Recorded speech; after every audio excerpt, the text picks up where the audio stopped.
Hello everyone, आप सभी का मेरे यूट्यूब चैनल दीपक एकेडमिक स्टडी में स्वागत है। और आज दिवाली है तो आप सभी को मेरे तरफ से दिवाली की ढेरों सारी शुभकामनाएं। और आप हमेशा स्वस्थ रहें, मस्त रहें और पढ़ते रहें। ठीक है, तो क्योंकि आपको पता है कि एग्ज़ाम में 20 क्वेश्चन आने वाले हैं बहुविकल्पी में, मतलब मल्टीपल चॉइस क्वेश्चन कितने वाले आने वाले हैं? 20 आने वाले हैं। ठीक है, तो 20 नंबर का बहुविकल्पी प्रश्न एक मायने रखता है अपने आप में कि 70 नंबर का पेपर है, उसमें से 20 नंबर केवल आ जा रहा है बहुविकल्पी, जिसको हम लोग आसानी से कर सकते हैं।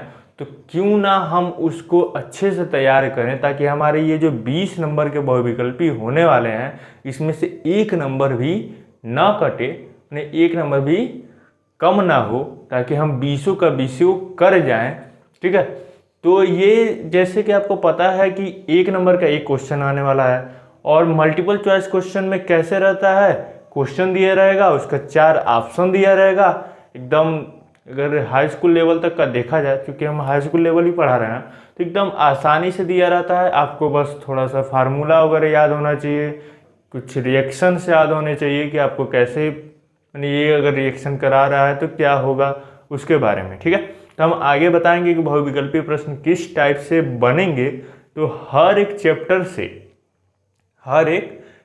से हम बताने वाले हैं कि इस चैप्टर से कितने प्रकार के बहुविकल्पी प्रश्न बन सकते हैं।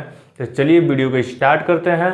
और हम आज पहले चैप्टर को स्टार्ट करने वाले हैं, जिससे कि बहुविकल्पी प्रश्न कितने टाइप के बन सकते हैं, जिसमें से आपके विज्ञान का पहला चैप्टर, मतलब केमिस्ट्री का पहला चैप्टर है, जो है रासायनिक अभिक्रियाएं एवं समीकरण, जिसको इसमें इंग्लिश में बोलते हैं केमिकल रिएक्शंस एंड इक्वेशंस। ठीक है, तो इस चैप्टर से आपके कितने तरह के बहुविकल्पी प्रश्न बन सकते हैं इसके बारे में हम लोग जानने वाले हैं। ठीक है, तो वीडियो स्टार्ट करने से पहले मेरे यूट्यूब चैनल को प्लीज़ सब्सक्राइब कर दीजिए, क्योंकि आप तो मेरे सब्सक्राइबर देख ही रहे हैं कितने कम हैं, क्योंकि अभी हम तो स्टार्ट किए हैं। तो अगर आप एक सब्सक्राइबर बढ़ा देते हैं तो समझिए कि खुश हो जाएगा।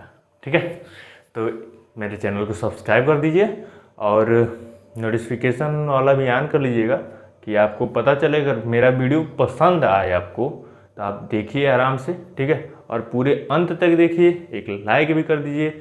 लाइक करने से क्या होता है ना, कि अगर वीडियो पर लाइक होता है तो उससे ये समझ में आता है कि हाँ, लोग देख रहे हैं तो उन्हें अच्छा लग रहा है, उन लोगों को अच्छा लग रहा है, इसीलिए तो लाइक कर रहे हैं। ठीक है, तो चलिए वीडियो को स्टार्ट करते हैं।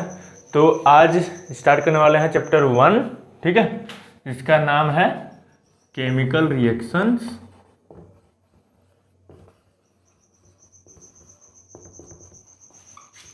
And equations. ठीक है, तो इस चैप्टर के हम स्टार्ट करने वाले हैं मल्टीपल चॉइस क्वेश्चन, मतलब बहुविकल्पी प्रश्न।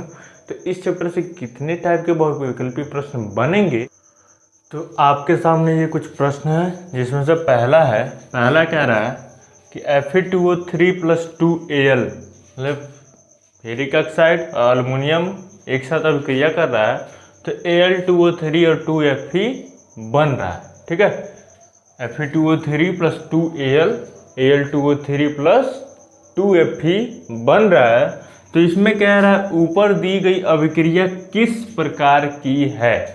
ठीक है, तो रासायनिक अभिक्रियाओं में अभिक्रिया के प्रकार हैं। ठीक है, तो इसमें से पूछ रहा है कि ये जो अभिक्रिया है, ये अभिक्रिया की प्रकार क्या है, मतलब ये किस प्रकार की अभिक्रिया है। ऑप्शन में दे रहा है, ऑप्शन ए है कि संयोजन अभिक्रिया है, बी कह रहा है द्विविस्थापन अभिक्रिया है, सी कह रहा है वियोजन अभिक्रिया है, और डी कह रहा है कि विस्थापन अभिक्रिया है। ठीक है, तो आप अगर अभिक्रिया के बारे में पढ़े होंगे तो आप जानते होंगे कि संयोजन अभिक्रिया कौन सी अभिक्रिया होती है। तो संयोजन अभिक्रिया वे अभिक्रिया जो अलग अलग अणुओं के या परमाणुओं के संयोग से बनता है। ठीक है, उसको कहते हैं संयोजन अभिक्रिया। ठीक, तो इसमें कोई संयोग नहीं दिख रहा है, तो इसलिए ये ऑप्शन नहीं होगा। आगे कह रहा है द्विविस्थापन अभिक्रिया।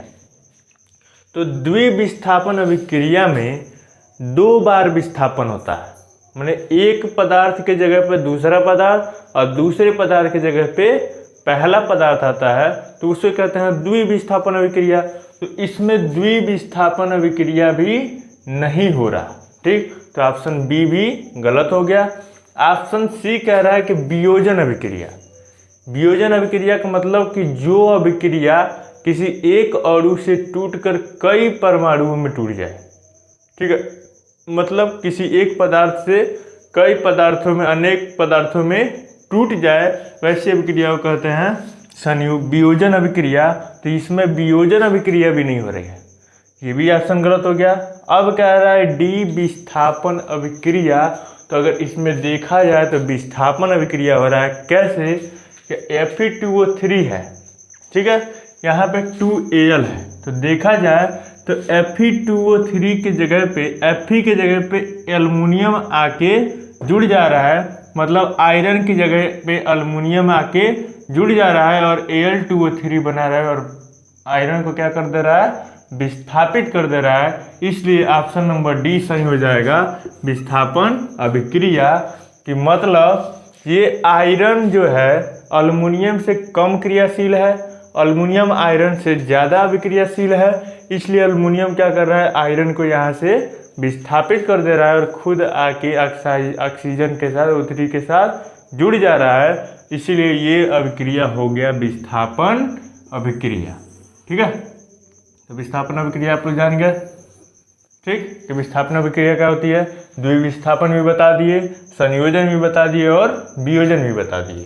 ठीक, अब चलते हैं अगले प्रश्न की ओर। तो दूसरा प्रश्न कह रहा है, देखिए ये प्रश्न पे थोड़ा सा ध्यान दीजिएगा क्योंकि ये से प्रश्न बहुत ही फंसाऊ बनते हैं और इसको आप पहले अच्छे से पढ़िए। कोई भी क्वेश्चन है पहले उसको अच्छे से पढ़िए कि वो क्वेश्चन क्या है, क्या रहा है। ठीक है, कि वो क्वेश्चन क्या है, क्या रहा है।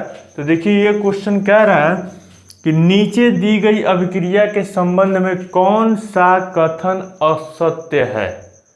ठीक है, बहुत बच्चे आते हैं यहाँ तक पढ़ेंगे कौन सा अभिक्रिया या कौन सा कथन, वो आगे पढ़ेंगे नहीं कि सत्य है कि असत्य है, छोड़ देंगे और ऑप्शन गलत कर देंगे। ठीक है, तो यहाँ पे कह रहा है कि कौन सा अभिक्रिया जो है, कौन सा कथन इस अभिक्रिया का जो दिया गया है वो असत्य है, मतलब गलत है। इस अभिक्रिया के लिए अभिक्रिया है कि 2PbO मतलब लेड ऑक्साइड दिया है, कार्बन दे रहा है और 2Pb और कार्बन डाइऑक्साइड बन रहा है। मतलब अगर देखा जाए तो इसका एक अभिक्रिया का प्रकार है ऑक्सीडेशन रिडक्शन अभिक्रियाएं, रेडॉक्स अभिक्रियाएं, जिसको बोलते हैं रेडॉक्स अभिक्रियाएं। उसको हिंदी में बोलते हैं कि अपचयन उपचयन अभिक्रियाएं। ठीक है, तो इसमें कह रहा है कि इसमें कौन सा कथन जो है असत्य है। पहला कह रहा है सीसा अपचयित हो रहा है, सीसा अपचयित हो रहा है। ठीक है, तो सीसा देखा जाए तो Pb और जा रहा है 2Pb। ठीक है, तो यहाँ पे इसका ऑक्सीडेशन नंबर है +2 और यहाँ पे आ जा रहा है 0 में। ठीक है, तो कह रहा है सीसा अपचयित हो रहा है। ठीक है, तो ये एक हो गया। दूसरा कह रहा है कार्बन डाइऑक्साइड उपचयित हो रहा है, मतलब कार्बन डाइऑक्साइड का उपचयित मतलब ऑक्सीडेशन हो रहा है। ठीक है, तो कार्बन डाइऑक्साइड का कहीं भी ऑक्सीडेशन देखा जाए तो नहीं हो रहा है। तीसरा कह रहा है कार्बन उपचयित हो रहा है, मतलब कार्बन जो है 0 से +4 में जा रहा है, 0 से +4 में जा रहा है। तो ये सही है, कार्बन डाइऑक्साइड और उपचयित हो रहा है, तो ये आपका सही हो गया। ठीक है, कह रहा है लेड अपचयित हो रहा है। ठीक, मतलब ये कथन तो इसके लिए सही हो गया कि कार्बन डाइऑक्साइड उपचयित हो रहा है, मतलब कार्बन का ऑक्सीडेशन हो रहा है। अगर इस अभिक्रिया से देखा जाए तो ये कथन इसके लिए सही है। फिर कह रहा है लेड अपचयित हो रहा है और लेड +2 से 0 में आ रहा है, तो ये भी कथन इसके लिए सही है। तो देखा जाए तो ये कथन और ये कथन इसके लिए सही है, मतलब सत्य है।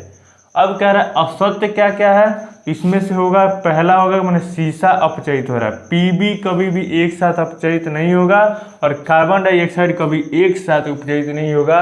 इसमें से कोई एक ही तत्व होगा, या तो पीबी होगा या ऑक्सीजन होगा या कार्बन होगा। इसमें से या तो पीबी होगा या कार्बन होगा या ऑक्सीजन होगा। मतलब कभी भी ऑक्सीडेशन और रिडक्शन किसी एक ही तत्व का देखते हैं, सारे तत्वों के एक साथ जब यौगिक बनाए हुए हैं तो सब ये पूरे यौगिक को नहीं देखते हैं, बस एक तत्व का देखते हैं कि उसका ऑक्सीडेशन हो रहा है कि रिडक्शन हो रहा है। ठीक है, मतलब उसका अपचयन हो रहा है कि उपचयन हो रहा है। ठीक है, तो शीशा मतलब PbO। ठीक है, मतलब शीशा उपचयित अपचयित हो रहा है, कार्बन डाइऑक्साइड उपचयित हो रहा है। ठीक है, और ये कह रहा है कि कार्बन उपचयित हो रहा है और लेड अपचयित हो रहा है। ठीक, तो देखा जाए तो ये ऑप्शन सत्य है और ये क्या है, असत्य है। तो 1 एवं 2 असत्य है, इसीलिए ये ऑप्शन सही हो जाएगा, क्योंकि पूछ रहा है कौन सा कथन असत्य है। बाकी पहला एवं तीसरा एक साथ लिया जाए तो तीसरा सही है, पहला गलत है, असत्य है, तो ये ऑप्शन सही नहीं होगा। कह रहा है 1, 2 एवं 3 तीनों असत्य हैं, तो ये भी गलत है, क्योंकि तीसरा क्या है, सत्य इसमें आ जा रहा है और ये सभी असत्य हैं। ये तो ऐसा होगा नहीं, क्योंकि 2 हमारे पास सत्य हैं और 2 हमारे पास असत्य हैं। तो हमको बस चूज करना है कि असत्य कौन करना है, तो पहला और दूसरा असत्य है, इसलिए ऑप्शन नंबर 1 हम लोगों का सही हो जाएगा। ठीक है, तो देखिए कितने फसाऊ तरीके से है ये। ठीक, तो आप पहले क्वेश्चन को बड़े ध्यान से पढ़ेंगे, ऑप्शन क्या क्या दिया है इसको भी बड़े ध्यान से पढ़ेंगे, क्योंकि उसके बाद से उसमें चूज करना रहेगा कि कौन कौन असत्य है कौन कौन सत्य है। तो जब तक आप ध्यान से नहीं पढ़ेंगे तब तक आपको बिल्कुल भी समझ में नहीं आएगा, क्योंकि इस क्वेश्चन को करने के लिए थोड़ा सा तो समय लगेगा, क्योंकि इसको आप अच्छे से पढ़ेंगे तभी इसको कर पाएंगे। ठीक है, तो ये क्वेश्चन भी आपके बोर्ड एग्जाम में ऐसे क्वेश्चन बन सकते हैं। चलिए चलते हैं अगले क्वेश्चन की ओर कि अगला क्वेश्चन आपका कैसा होगा। तो आपका तीसरा क्वेश्चन कह रहा है, ठीक है, कि 2FeCl3 मतलब फेरिक क्लोराइड और जल प्लस Y एक साथ अभिक्रिया कर रहा है। ठीक है, तो बना रहा है 2FeCl2 plus H2SO4 plus 2HCl। ठीक है, ये अभिक्रिया करके ये आपका प्रोडक्ट दे रहा है। तो कह रहा है रासायनिक अभिक्रिया में Y है, तो यहाँ पे जो Y दिया है, ठीक है, ये क्या है यहाँ पे, और इसमें से ऑप्शन दिया है 4 ठो। पहला है सल्फर, दूसरा है H2S गैस, तीसरा है सल्फर डाइऑक्साइड और चौथा है क्लोरीन। मतलब कि इस Y के जगह पे क्या इसमें चारों में से रहेगा कि इस अभिक्रिया को पूर्ण करेगा। ठीक है, तो हमको अभिक्रिया पता होना चाहिए कि कौन कौन अभिक्रिया करके क्या बनाता है। तो देखा जाए तो यहाँ पे हम एक ऐसे भी कर सकते हैं कि रासायनिक समीकरण को संतुलित किया जाता है, उस हिसाब से भी इस अभिक्रिया को कर सकते हैं। तो इसमें रासायनिक अभिक्रिया को संतुलित करने वाले ये विधि अगर लगाते हैं तो देखा जाए तो यहाँ पे आयरन कितना है, 2 है, यहाँ पे भी आयरन कितना है, 2 है। ठीक है, क्लोरीन 3 दूना 6 है, यहाँ पे क्लोरीन 2 दूना 4 और ये 2 6 हो गया। ठीक, यहाँ पे हाइड्रोजन देखा जाए तो 2H2 मतलब 4 हाइड्रोजन है, यहाँ पे देखा जाए तो H2 और 2H मिलके 4 हाइड्रोजन। ठीक, अब बच गया आपका सल्फर और ऑक्सीजन। यहाँ पे देखा जाए तो ऑक्सीजन यहाँ पे 2 है और यहाँ पे ऑक्सीजन कितना है, 4 है, 2 ऑक्सीजन की और जरूरत है। तो यहीं से आपको दिख गया कि 2 ऑक्सीजन की और जरूरत है, तो यहाँ पे बस सल्फर रखने से कुछ नहीं होगा, H2S रखने से भी कुछ नहीं होगा क्योंकि हाइड्रोजन की संख्या क्या है, बराबर है, और क्लोरीन रखने से भी कुछ नहीं होगा क्योंकि क्लोरीन की संख्या जो है वो भी बराबर है। तो आपका बच जाता है सल्फर डाइऑक्साइड, जो कि यहाँ पे 2 ऑक्सीजन और यहाँ पे क्या बोलते हैं, यहाँ पे 4 ऑक्सीजन है, यहाँ पे ये 2 ऑक्सीजन हो जाएगा, यहाँ पे ये 2 ऑक्सीजन हो जाएगा, पूरा मिलके आपके 4 ऑक्सीजन इधर भी हो जाएंगे, तो आपके रासायनिक समीकरण संतुलित हो जाएगा। इसलिए ऑप्शन नंबर सी क्या हो जाएगा, सही हो जाएगा। और देखा जाए तो अगर आप सल्फर डाइऑक्साइड को हम यहाँ रखते हैं तो एक साथ जब अभिक्रिया करता है तो ये सल्फ्यूरिक एसिड बनाता है, तो ये रासायनिक अभिक्रिया के हिसाब से भी ये क्या है, सही है। और रासायनिक समीकरण को संतुलित करने वाली विधि से भी ये क्या है, सल्फर डाइऑक्साइड ऑप्शन सही है। ठीक है, तो इसमें आपका हो गया ऑप्शन नंबर सी। ठीक है, कोई दिक्कत। चलिए आगे वाला प्रश्न क्या रहा है, नेक्स्ट क्वेश्चन क्या रहा है कि लौह चूर्ण मतलब लोहे का चूर्ण हो, ठीक है, पर तनु HCl अम्ल डालने से क्या होता है। ठीक है, कि अगर लोहे का चूर्ण है तो उस पर डाइल्यूट हाइड्रोक्लोरिक एसिड अगर हम डालते हैं तो उसमें क्या होता है, वो क्या क्या बनाता है। तो 4 ऑप्शन आपके दिए हुए हैं, ऐसे ही दिए रहेंगे एग्जाम में भी। तो पहला क्या है, हाइड्रोजन गैस एवं आयरन क्लोराइड बनाता है, मतलब हाइड्रोजन गैस बनाता है और आयरन का क्लोराइड बनाता है। बी कह रहा है क्लोरीन गैस एवं आयरन हाइड्रोक्साइड बनाता है। ठीक, सी कह रहा है कोई अभिक्रिया नहीं होती है, और डी कह रहा है आयरन लवण एवं जल बनाता है। ठीक है, तो ये आपको रासायनिक अभिक्रिया जब आप कराएंगे, रासायनिक अभिक्रिया जब पढ़ेंगे तो उसमें आपको ये वहाँ पे देखने को मिलेगा कि जब भी अभी आप अपने अगले चैप्टर में भी अगर पढ़ते हैं अम्ल क्षार एवं लवण में भी, तो उसमें भी है अम्लों का अभिक्रिया धातुओं से जब कराते हैं तो क्या बनता है। तो उसमें भी यही है कि जब भी किसी भी धातु को अम्ल से अभिक्रिया कराते हैं तो हमेशा हाइड्रोजन गैस बनाता है और उसी धातु का लवण बनाता है। ठीक है, तो यहाँ पे अगर देखा जाए तो एक ऑप्शन है चौथा, तो क्या रहा है आयरन का लवण बना रहा है, लेकिन दूसरा क्या बना रहा है, यहाँ पे जल बना रहा है। इसलिए ऑप्शन बिल्कुल भी सही नहीं होगा, और ये कोई अभिक्रिया नहीं होती, ये तो ऐसे ही सही नहीं होगा। क्योंकि आयरन पे अगर आप एसिड गिराएं, घर पे भी कभी देखिए कि अगर आयरन पे अगर एसिड कोई गिरता है तो क्या होता है, वहाँ पे कुछ अभिक्रिया होने लगता है। ठीक है, तो यहाँ पे ये भी गलत हो जाएगा।